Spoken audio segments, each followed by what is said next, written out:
Well, good morning, everyone. My name is Andrea Miller, and I am the Dean of the Mayborn School. So excited to see so many faces here today for our first of four fall series of Mayborn Mentor events. We're excited that everyone is here to help us kick this off. This is the brainchild, if you will, this series is, of our Mayborn Advisory Board. The education committee that is headed up by Teresa Kushner and Trent Walters. We started this last year, did 11 events last year. The goal is to connect professionals and leaders at the top of their game with our students in different areas so that they can learn more about careers in mass communication. So again, thank you all for being here. It's going to be pretty informal. We'll have time at the end for questions, but for right now, I'm going to pass it over to Teresa Kushner, a member of our advisory board and also an alum of the Mayborn. So take it away, Teresa. Thanks everyone again for being here. Thank you very much, Andrea. Really appreciate it. This morning, we're kind of excited because as journalists, we always think that you go into journalism careers, but the skills that you learn in journalism can be applied to a wide range of occupations. So we're going to talk today about how to apply those skills to internal communications. And we have three esteemed guests. We have Chris Pilsick. I'm hoping I said that right, Chris, from State Farm. We have Tiffany Hunter, who's an award-winning global marketing and communications leader. And then we have Suzanne Selby from NTT Data. And so I am going to ask you guys a series of questions. Good morning. How are you? Morning. Good morning. Very well, thanks. And I'll start with you, Tiffany, and ask you this first one. And when introduce yourself a little bit more as you start to answer these questions. Why do you think that internal communications has become such a hot job in these last few years? Thank you, Teresa. So, well, as you mentioned, I am Tiffany Hunter, and I have over 20 years of experience in marketing communications. So extremely excited to be here with you all today. And I'm currently in an internal communications role where I have the opportunity to provide internal comms for over 80,000 employees throughout the world. And one of the things that I would say, one of the reasons why I think that it is such a hot topic or a hot job is that, for one, companies are realizing the importance of their people and how they are such a great key asset to the firm.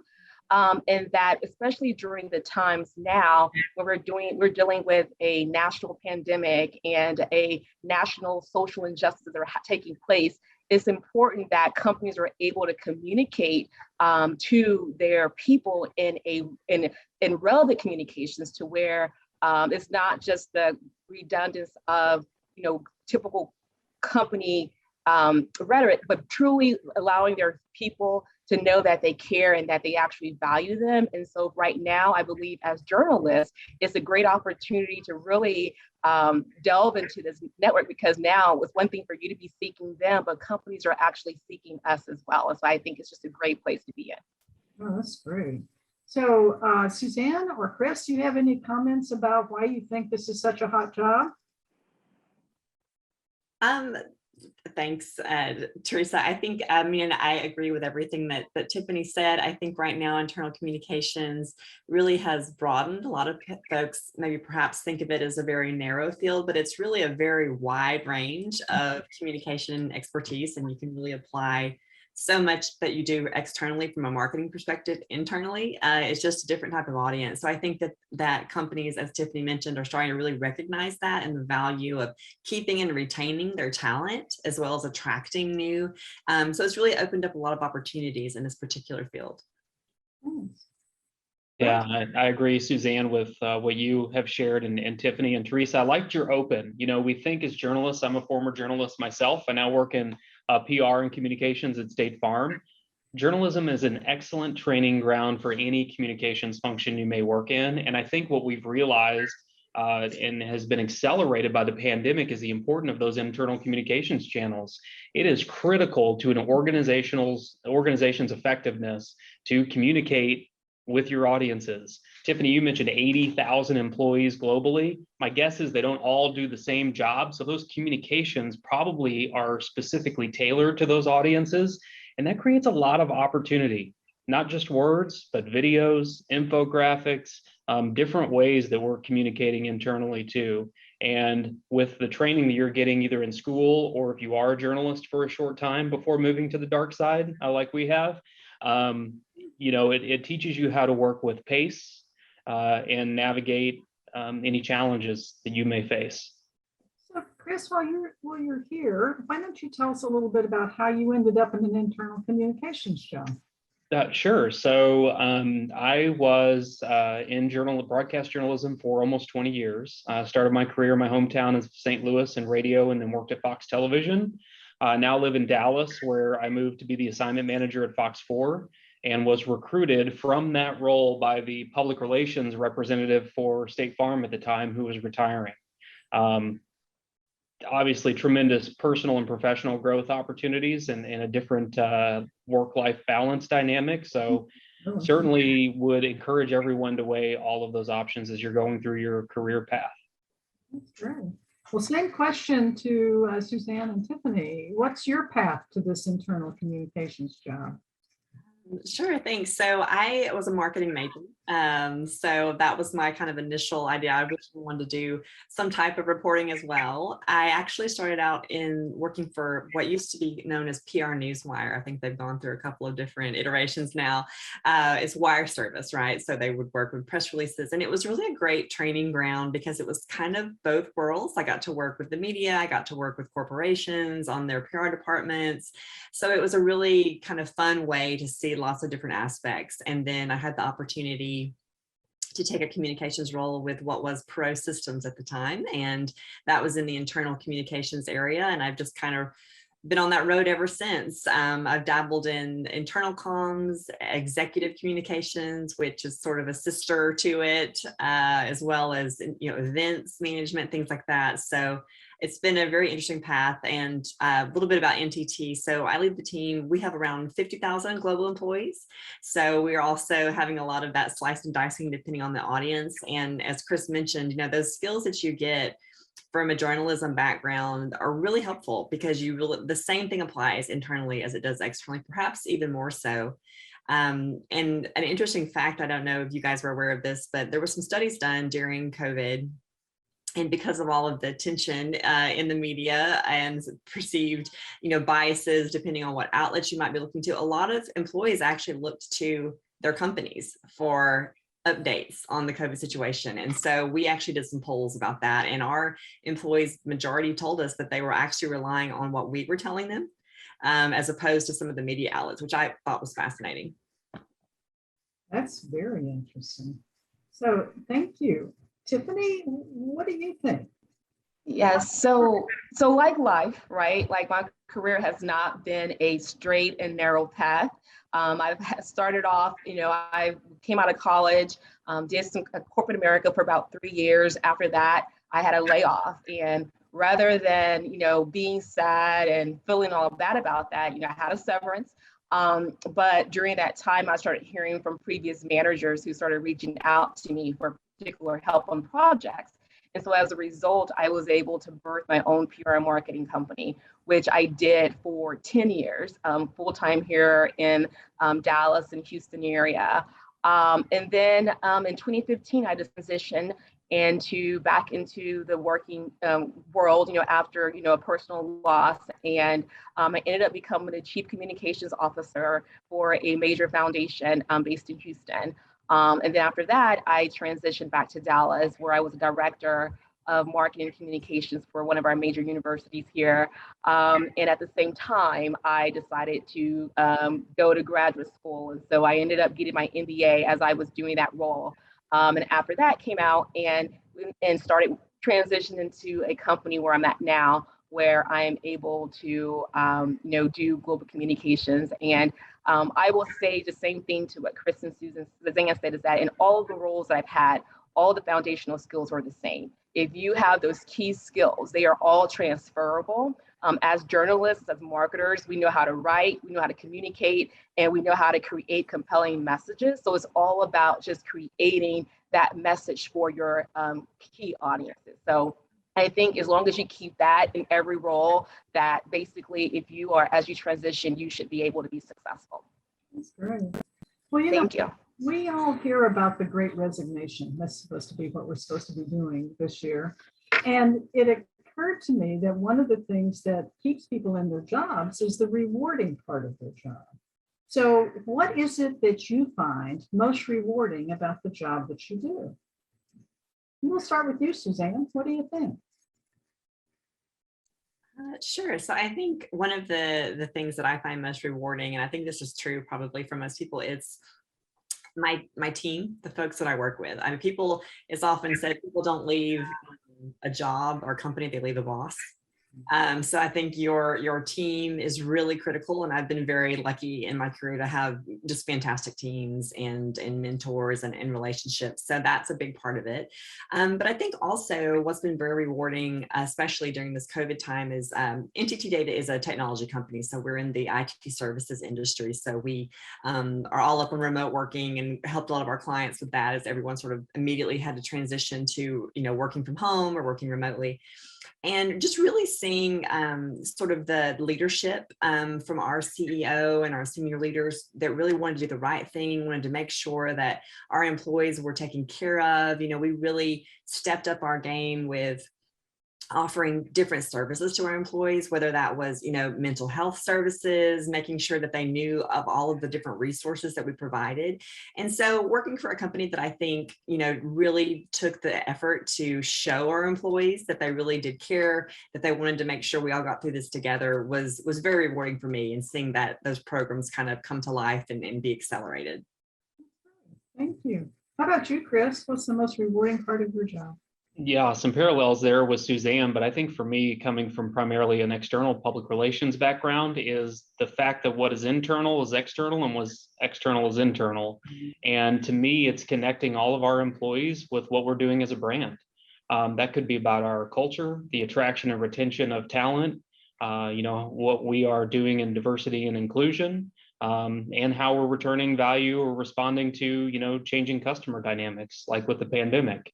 And I think when we can build excitement about that work internally with our employees and extended groups like agents, obviously that influences our results as an organization as well.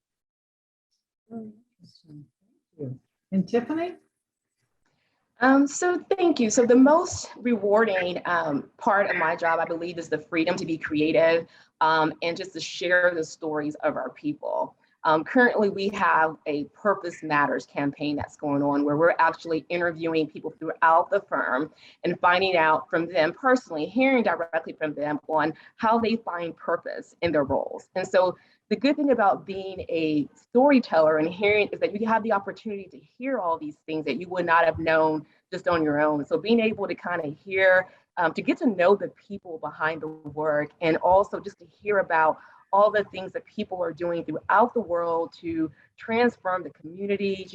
They're volunteering, they're doing all types of service projects, or even the relations that they're building with clients. So just being able to hear those stories, but then also to be able to share those stories is very rewarding for me. And the other part is that, I keep mentioning my global team, but I think, that was a role that I aspired, after my grad school. I want to work with a global team. I want to be able to, write to global audiences. And so I really have find reward in just kind of working with people from different backgrounds and diverse cultures, and being able to kind of bring those different skills and talents together in one place. Like, it is just a different form of innovation that I truly, truly appreciate and value. Thank you. Okay, so I'm now going to transport you back to your college days. Okay, think about that. For me, I know that's a big deal. But I want you to think about the most valuable thing you learned in college and how that applied immediately to your first job. And then what piece of advice would you give these people on the phone, students on the phone, about what they should take of most value into the workplace? So who wants to go first? Well, I think I'm a bit of the anomaly here, honestly, Teresa, in that my college days were last year. So I graduated from UNT at the young age of 37, 36. I don't know. I don't count anymore. Um, and now I'm working about halfway through a master's program in strategic communications. And I really think because of that experience, while I was able to jump into the workforce quickly after going to a technical school, my advice would be to never stop learning. So even when you complete this phase of your life in your degree program, don't end there. Even if you go into a professional environment and start working right away, look for opportunities to connect through micro learning like LinkedIn or Degreed, even into more formal education, because things change so rapidly. You can immediately start applying what you are learning through those programs to your work, and it makes you more effective. And honestly, as an adult now working on my master's while in the field, it's tremendously rewarding. And you get to collaborate outside of your organization with other professionals on a similar path. That's fantastic. Congratulations on that. It is great. That's wonderful. Thanks. Tiffany or Suzanne? Probably, one of the things that I took from college, from my marketing degree, was marketing yourself, as cheesy as that sounds, having like a personal brand. That is important. You need to be able to present yourself in a way that aligns with your goals in your career, where you want to go. And then I think, being able to apply that, kind of knowing going into my first job and second job, kind of having that path of where I wanted to go, and making sure that my personal actions and brand supported that, right? And I agree with what Chris said, always learning. Don't be afraid to explore or go for roles that you may not necessarily 100% check off all the boxes for it. That really doesn't matter. A big part of going after different career opportunities is the willingness to show initiative, and to you can kind of learn on the fly some of those skills. So don't let that deter you from trying out for a job just because you don't match it 100%. Thank you. Tiffany? So one of the, I guess, the biggest things that I learned in college was just the importance of thinking outside the box, and moving outside of my comfort zone. So I was a marketing, journalism major, but a lot of my friends were accountants or accounting majors. And so they were part of accounting organizations, and they just brought me along. So I ended up being part of accounting groups, but then didn't realize I ended up being the marketing chair for the accounting organizations in college. And I ended up getting marketing internships at the big accounting firms because I had no competition. I was the only marketing person. So if you're going to the journalism fairs and all that, you're competing with everybody else in your class. Go to the accounting, go to engineering, go to their networking events, and you'll be the only marketing person. And I kid you not, like I ended up being the vice president of the accounting organization by the end of it, right? And then the other thing about that is that also, so get involved outside of your normal classroom activities. Make sure that you are getting involved in other organizations, so organizations on college and on campus, but also taking on leadership roles in those organizations, because every organization needs a marketer. They need a journalism person, they need a good writer, a good communicator. So this is going to help you, train you for the real world.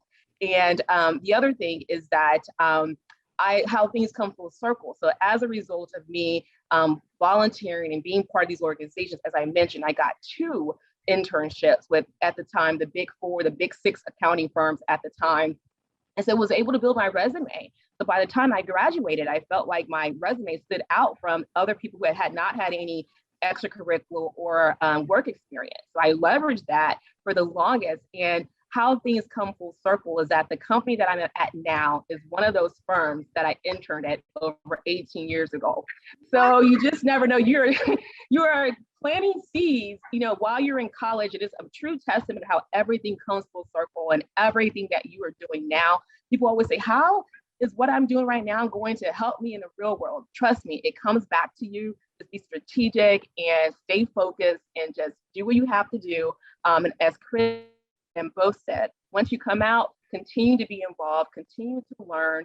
At your companies, you're able to get MBAs, you're able to get learning badges, go to your town hall meetings, know what's happening, just be involved and always continuously learn. And right now, be strategic, join those engineering and accounting firms, organizations.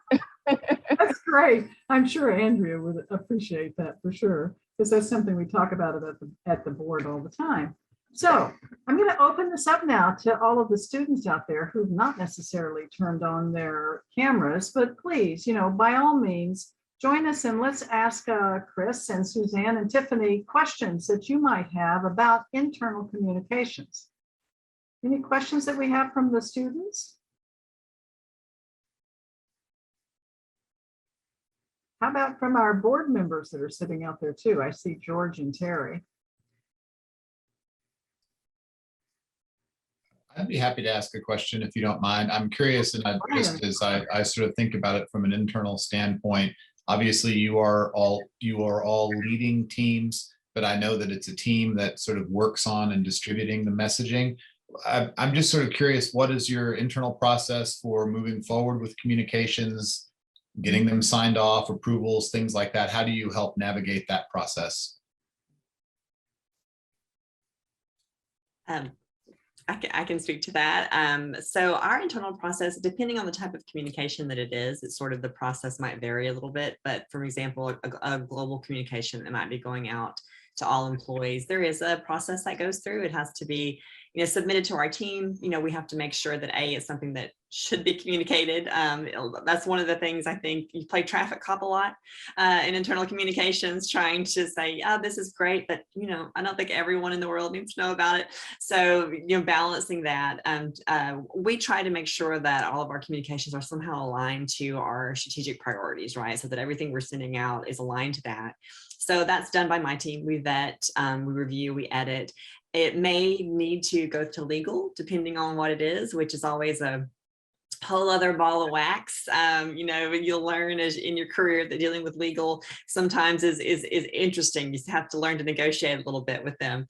And then depending on if it's from an executive specifically, then obviously that executive would need to sign off on it prior to it going out under their signature. But we do have a pretty streamlined process. I would say from a time perspective, it sometimes takes a lot longer than you might think, because people have, lots going on. There's different priorities and different schedules. So urgent might not mean immediate. Someone might have something, I've got to get this out this week. Well, it might not get out until next week because the CEO might be traveling and doesn't have time to look at it. So timing is always something to be aware of, but that's kind of our process. I don't know, Chris or Tiffany, if you guys have something different. Actually looks very similar, Suzanne, and I appreciate you walking everybody through that. You work with your business area subject matter resources, obviously your department area leadership, to get that initial round of reviews and approvals, and then of course, legal review and approval. What's interesting though, I want to talk about the back end of that process a little bit. When you start incorporating conflicting feedback, so that conflict resolution piece, the negotiation tactics, the compromise, critical in this role, because you may be getting conflicting feedback from different business areas. And then in an internal or external communications position, you have to work to please all of those parties and then maybe get it back through approvals again. So just be prepared for some of those conversations as well. You often feel like you're the gatekeeper for the strategy and the culture of the company. Sometimes Suzanne or Tiffany had mentioned, aligning our communications with our business objectives and doing it in a tone and a manner that aligns with who we are as an organization. Yes, that's interesting. That's very interesting. Hadn't thought of that before. So thanks very much. Hey, Teresa, I have a question. Sure. Y'all are the discussions internal communications. I would be interested in how many are you internal, i.e., are still working from home versus working in the office. And the other thing is the last deal, 55%. I read somewhere that 55% of your communication is in, your hands and your facial expressions and your emoting. What's your thoughts on that too, working on Zoom or at home? So I will start with that. So prior to my role is a full-time work from home. So even before the pandemic, I was already working virtually. So that has so the interesting thing about that, because obviously again, global teams, everyone's all over the world, different time zones. So it just makes sense to work from home. And, so internally, what's interesting is that, that was the norm, and really the big adjustment for me was going on camera. You talk about having to communicate, because everyone, because we may be on camera, someone could be from Hong Kong, it's 9 o'clock at night, it's 9 a.m. in the morning for me, it's like 6 p.m. for someone in the UK. So it was just a very interesting dynamic. However, I will say is that it actually did enhance our communication, and just kind of having more of those personal conversations, which I didn't really think that I was missing out until we actually started having those. But also to that point, I think that being in a virtual remote environment, that internal communications is really important, because you got to make sure for those people who are not used to working virtually, who are not used to being remote, that they had all the tools and the skills equipment that they needed, but also to make sure that they were having good balance, because some people were not used to being at home with kids and husband and all of that all together. So it was really, really important for us to make sure that we did communicate consistently and provided the tools and resources so that our teams could really be effective. Thank you. Yeah, I agree with that. We've got so my team is 7 directs, but wider, we've probably got about 15, the kind of matrix, and we're spread all over the world. Several here in the Dallas area. We've got several in India, because a big population of ours is in India. I would say that what we changed the most was we used to have our global all hands for all our employees, where our CEO and other senior leaders presented. We would do it maybe once a quarter or so. And during COVID, because it was just such a crazy time when it first started, we actually started doing those every other week. And they were just kind of quick touch bases. We did them on video, which was also new and painful for some of our executives who did not like to be on video, but I think everyone got used to it. And that was a big change for us. And we got a lot of really positive feedback from our employees, because they're like, okay, it's great to know you don't know what you don't know. This is where we are now. This is what we think is going to happen. And so it was a nice touch point that was a bit less formal than perhaps we had been in the past. And we've kind of kept that up. We don't do them every other week now. We've gone to more every kind of 6 weeks cadence, which seems to work for us. But the video is key for those type of meetings. Now, I will say we have sort of pivoted a little bit to our individual team meetings, where we have a toolkit that we send to our managers every month, and we're actually encouraging them to make cameras optional, because people are getting a little bit of Zoom fatigue, right? I'm sure all of you guys, most of you have your cameras off, so you get it. Not everybody wants to be on camera all the time, so we have like camera free Fridays and things like that, just to kind of mix it up, and it's optional, because we do appreciate that the working environment has really changed. And so some of the ways that we typically used to go to work, those are different too. So now we're trying to be more flexible. Chris, you have anything to add to that? I echo a lot of the statements already made. I love the visual aspects. I think, George, to your point, FaceTime is really important. It delivers this authenticity that we may not get to resonate as well in words. And one more thing that I think aligns to internal communications for journalism students is you may be aligning what you're learning to, a passion or experience you want to have in your career. Like, I want to work in radio or TV, broadcast, or podcasting maybe. All of those same elements can apply to internal communications. And just one example of that is how you reach your audiences differently. Not everybody may have the time or ability to watch one of the videos, so they may need an infographic. One of the major car manufacturers headquartered here in Plano, I went to a PRSA event with them a few years ago. They talked about all their factory workers don't have time to sit and read an email, so they started doing podcasts. So even if those are where your interests are, those are other authentic ways outside of just mass mail or web postings internally that you can reach an audience and still do some of that production and storytelling that you enjoy. That's very interesting, is making sure that you take the right communications tactic to the right audience. So I would like to, let me just add to Chris's last point because I want to make sure that our students hear this as well, is that you really have a very unique accent and that you're able to write, but also your age works for you, right? The fact that you guys understand all of the new platforms like the social media and Snapchats and, Instagrams, like those are like things that companies are actually looking to leverage for their internal comms as well. So, don't take those things off of your resume. Take those things, build from the communications is communications, and you're doing it every single day. So make sure that you use those things to leverage, to your advantage. That sort of brings up one other thing, is that in this age of diversity, equity, and inclusion, how has that kind of emphasis change the internal communications that you do, or has it? Well, Go ahead. I was gonna say, we have a diversity and inclusion. You might see from my background here this is our diversity and inclusion, our employee resource groups.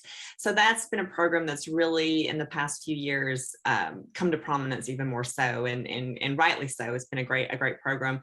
We definitely have stepped up that and trying to incorporate those D&I inclusion messages and essentially all of our corporate communications, stepping up the presence. It's been a big effort into our recruiting and talent and engagement activities.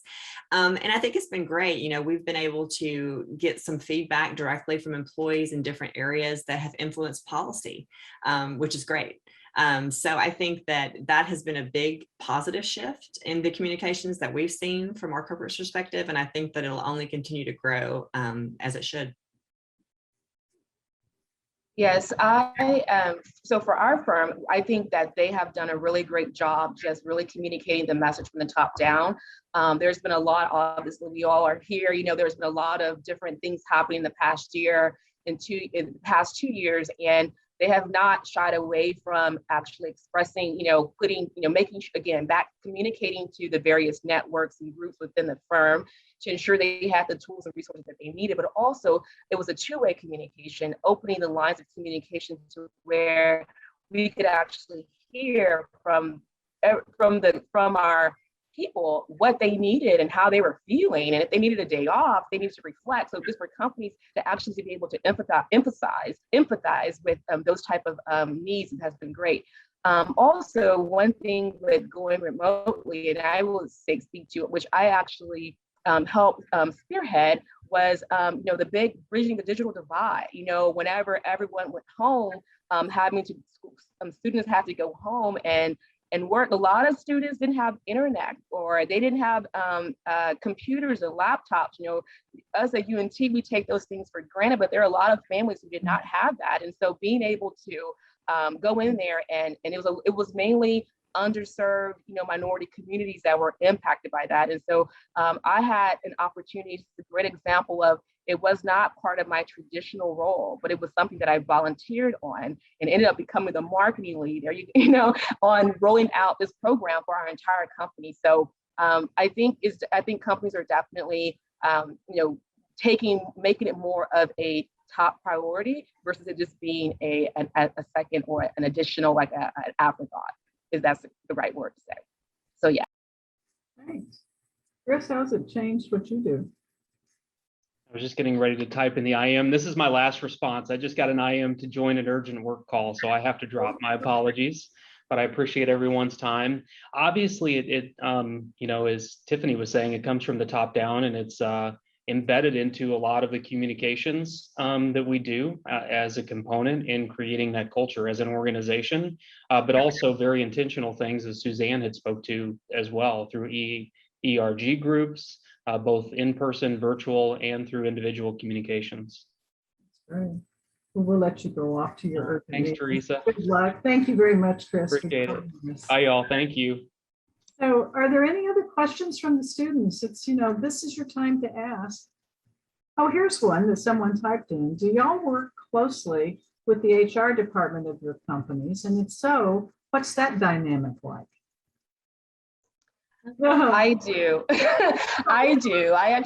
So basically we call it the talent team. And so a lot of internally, so the purpose matters campaign that I just spoke to, that's actually being spearheaded by our talent team, wanting to hear from our people and how do we capture those stories, also to take those stories and to ignite, to really get people excited about what they're doing each day. But then also, secondly, to help recruit and retain new talent. We want to be able to hear from them today. If you're looking for a company, you want to know the culture, you want to be able to know if it's a good fit for you and what their values are, what their missions are. And so it is our job to kind of help them craft those communication messages and to be able to frame those stories in a way that will make others want to come and be part of the company as well. Yeah, I agree. We don't, we sit within the marketing organization, but I would say it's very common for internal comms teams to actually sit within the HR organization, simply because so much of the communications are related to HR content, right? Everybody wants to know about their benefits and all of that stuff. Like, how does it affect me? That's usually the most important thing. But yeah, we work really closely with HR. In my team, we have one particular team member who is specifically aligned to support our head of HR, and so works closely with his team. And we also work closely with IT and other departments. But I would say our biggest partner is definitely the human resources, or our people department, as we call it. That was a great question. Are there any more questions from our students? Teresa, I've got one, if I could jump in. Of course, Terry, how are you? Good, thanks. I found that internal communications, especially in a larger company, is a great gateway into other areas of communication, like government relations or media relations, even into marketing.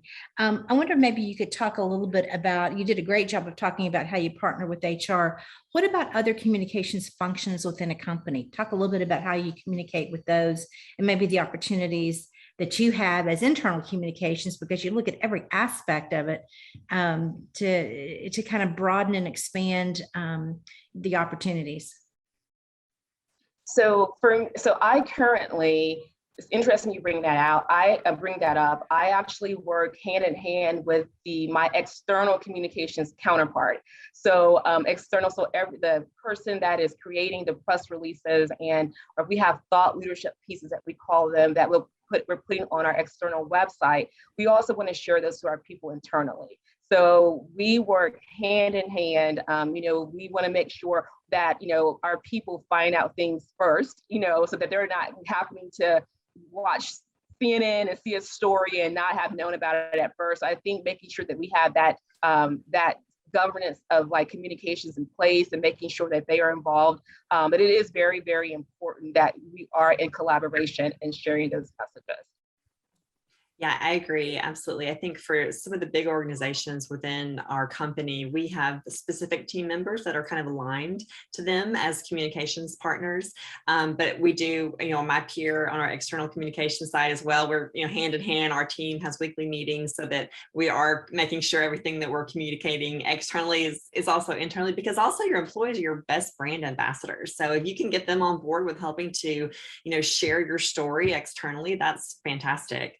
I think one thing that is a great opportunity within internal communications, because you do get to work with IT and finance and perhaps your strategy department and different executives, is you really do get to grow your network and make really great contacts throughout your company. That's actually how I got to the role that I'm in now, is because of the different people that I met and worked with along the way. So it's a great entry point, and I think also a great way to learn more about the business that you're in as a whole, because you do touch so many different parts of it.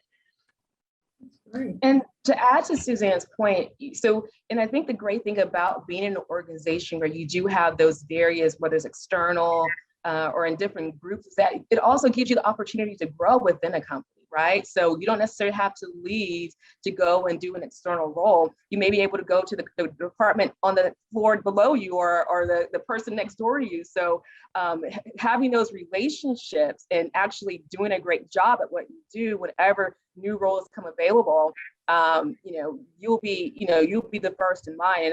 The thing about our company, you either have people who have been there for 27 or 30 years, or you have like those who have been there like for 2 or 3 years, but like if they've been there for that long, they've actually had an opportunity to work in various roles and various groups. You can truly have your own, anything marketing and PR communications that you would like to do, you may be able to do it at a big, global type firm. Thank you so much for that insight. That's wonderful. Any other additional questions that we have? We don't mean to keep everybody unless there's really some questions that we can pose to our panelists here. So I want to thank you, Suzanne and Tiffany, for being part of this panel today. We really appreciate all the insight. And these students that we have in North Texas are very special to us, so that we want to make sure that we're providing them the right kind of information to make great decisions in their life. So there is another session, I think, right, Tammy, next week? Yes, there is one next week, and it is on Tuesday, crisis. Mhm. Tuesday at 1 o'clock. Yes, on crisis communications. On crisis communication, which is probably something that you internal communications people have done as well. And that may be what Chris is doing right now. That's exactly right. He got called away to one. Yeah. So thank you very much for your time this morning. We know it's precious, and thank you for donating it to us. Thank you. Thank you so much for having me. Bye, everyone. Bye.